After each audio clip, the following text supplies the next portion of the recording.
The photo arrived at 11:47 p.m., lighting up my phone in a dark room where sleep had already given up on me.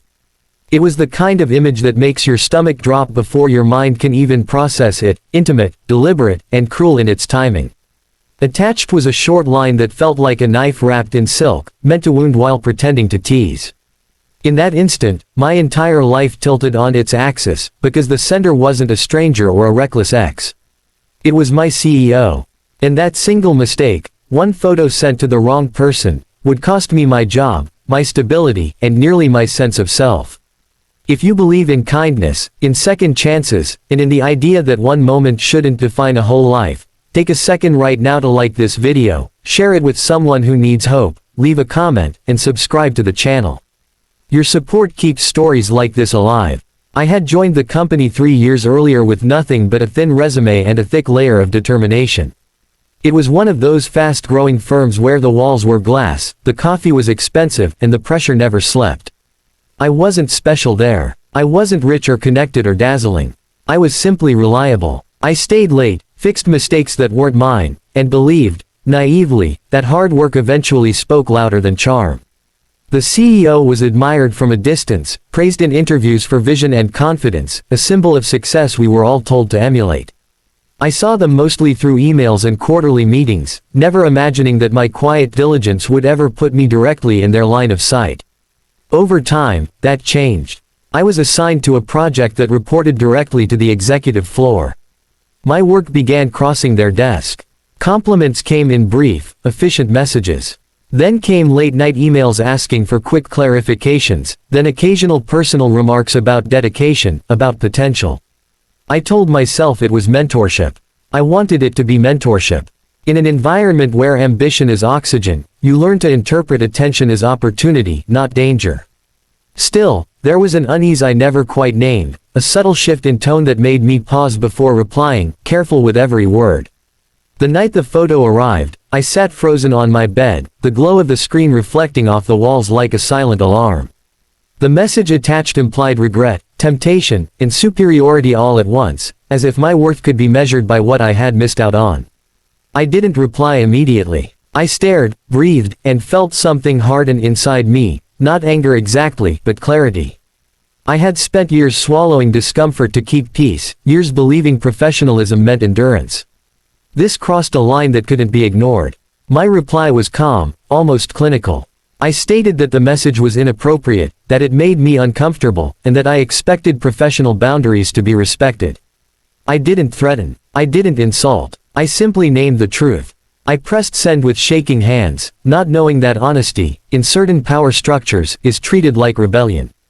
The next morning, the office felt colder. Emails went unanswered. Meetings were canceled. By afternoon, I was called into a small conference room with tinted glass, where words like restructuring and misalignment were used to disguise what was really happening. My role was being terminated, effective immediately. No mention of the message. No explanation that matched the speed or finality of the decision.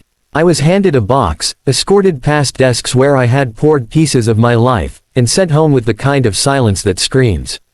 Losing the job hurt, but what followed hurt more.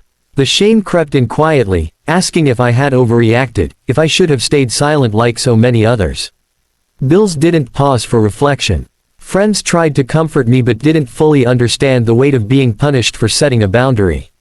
Some advised me to move on quietly, to avoid trouble, to protect my future.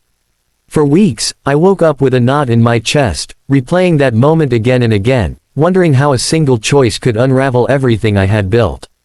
But something unexpected happened in the emptiness that followed. Without the constant noise of deadlines and expectations, I began to hear myself again. I wrote down what had happened, not for revenge, but for clarity. I spoke to a counselor who reminded me that self-respect often carries a cost, but losing it costs more. I reached out to a legal aid clinic, not with grand expectations, just seeking understanding.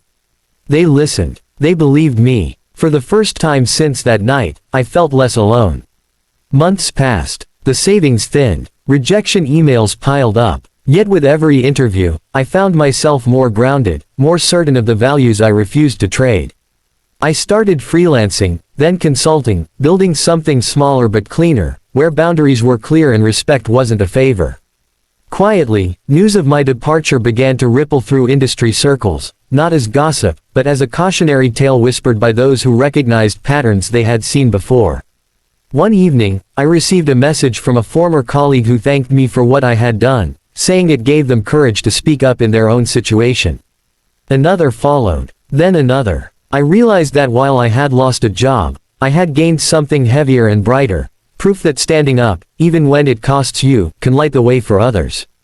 The company eventually faced scrutiny. Investigations don't move fast, but truth has a way of resurfacing. I watched from a distance, no longer fueled by bitterness, just a quiet resolve to keep building a life that didn't require silence to survive. My work found an audience. My confidence returned, not the loud kind, but the steady kind that doesn't need permission. If this story is touching something inside you, if you've ever stayed quiet to keep the peace or paid a price for your integrity, please take a moment to like this video, share it, and subscribe. Your engagement tells these stories that they matter, and so do you. And before this story ends, I have a special request.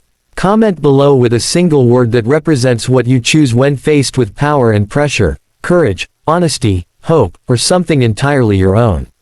Those words might be exactly what someone else needs to read today. I don't tell this story to relive pain, but to remind myself and anyone listening that dignity isn't given by titles or salaries. It's chosen, sometimes in the smallest moments, sometimes at great cost. The photo that was meant to humiliate me ended up exposing something far more important, that my worth was never tied to what I could have had, but to what I refused to become. And in the quiet aftermath of being fired, I finally learned that losing a place that disrespects you is not the end of the road, it's the beginning of walking it on your own terms.